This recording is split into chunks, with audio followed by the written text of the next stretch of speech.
લઈ જાને લે સીધા તારા દબા કરકે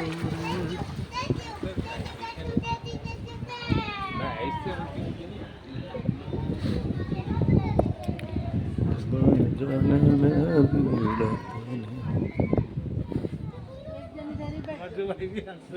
क्या करे यार इसमें आए हैं तो दर्शन करके जाते और तो क्या शिवलिंग का दर्शन करने आए रघु भाई हाँ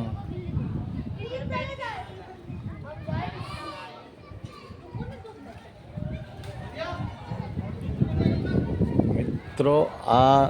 શિવલિંગ છે આ શિવલિંગમાં પાણી આવી જાય છે અહીંયા આગળ